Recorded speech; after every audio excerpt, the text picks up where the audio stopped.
Friends, আবার একটা blog নিয়ে শুরু করছি আমাদের নতুন চ্যানেলে। এবং আজকে আমরা শুরু করলাম আমাদের ঠাকুর দিয়ে, বাড়ির সব ঠাকুরদের দেখাচ্ছিলাম। এবং যদি ঠাকুরদের ভালো লাগে তো কমেন্টে রাধে রাধে লিখে প্লিজ যাবে। চলো আমার ঠাম্মাকে দেখাই। এটা হলো আমার ঠাম্মা, তার জেঠি বলছিল ব্যাক ক্যামেরা করে দেখাচ্ছে ভালোভাবে। হ্যাঁ, ভালোভাবে ব্লগটা কর।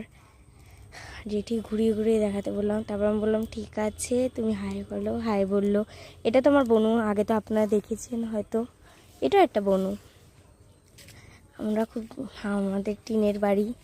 আর এটা হলো আমার মা। আমার মা তো হাসছিল, কী করতে হবে বলছে। এটা আমাদের ঘর, আর এটাও আমাদের ঘর, দুটোই। জেঠিটা শহরে থাকে, কিন্তু ওরা বেশি টাইম আমাদের এখানেই কাটায়। আমাদের খুব ভালো লাগে যখন ওরা এখানে কাটায়। জেঠু আসতে পারেনি, কিন্তু জেঠি এসেছে। জেঠিকে আমি দেখাচ্ছিলাম ব্লগে এইভাবে। তারপরে জেঠি হলো গিয়ে এখন বলছিল ভালোভাবে ব্লগটা কর। তার একেবারে এটা হলো আমাদের বেডরুম, এটা কিচেন ঘর। আর এটা হলো আমার পিসির মেয়ে দিদি, ও একটু আগেই এসছে। আর এই হলো আমাদের রুম, এটাও আমাদের ঘর। এখানে মা মাংসর চিকেন রান্না করেছিল, ওটাই দেখাচ্ছিল জেঠি তোমাদের। আর মা কি বলবে, মা তো হাসতে হাসতেই মরে যাচ্ছে, কিছু বলার মতন মায়ের নেই। মা জেঠিকে বলছিল লেবু খাবেন কিনা, আর জেঠিও বলছিল হ্যাঁ খাবো। তারপরে জেঠিকে দিল। এদিকে আমার দিদি কথাবার্তা বলছে। মা এখানে মিষ্টি এনেছে যে দিদি, বলছে সবাই কারা কারা মিষ্টি খেতে পছন্দ করে। এটা হলো আমি। আমাকে বলছিল পুকুর পাড়ে নিয়ে যেতে, তাই আমি বলছি চলো পুকুর পাড়ে যাওয়া যাক। তারপরে হাঁটতে চলে গেলাম পুকুর পাড়ের দিকে। কলপার, টয়লেট, সামনে পুকুর পাড়। এত সুন্দর আমাদের, অনেকেই বলে তোমাদের বাড়ির জায়গাটা খুব সুন্দর। মানে এই পুকুর পাড়টা একদম এতটাই সুন্দর আর এতটাই কাছে।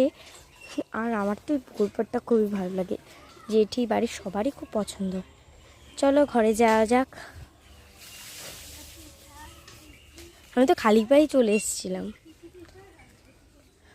আর খালি পায়ে চলে আসাতে মা কিন্তু খুব বকেছে, কারণ এখানে অনেক পোকামাকড় থাকে তো, এর জন্য। জেঠি আমাকে বলছে ব্লগটা হয়েছে, সুন্দর করে করেছি। আমি বলছি হ্যাঁ করেছি। তো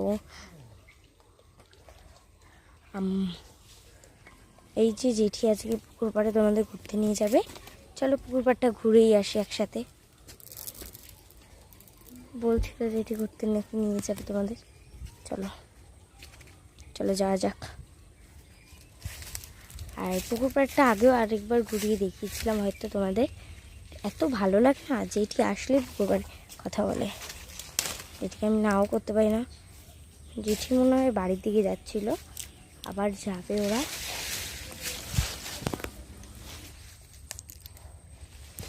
জেঠি ঘরটা দেখাচ্ছে। আমার ঠাম্মা তো প্রচণ্ড হাসছিল, মা ঠাম্মা দুজন আস্তে আস্তে শুয়ে পড়েছে। যেমন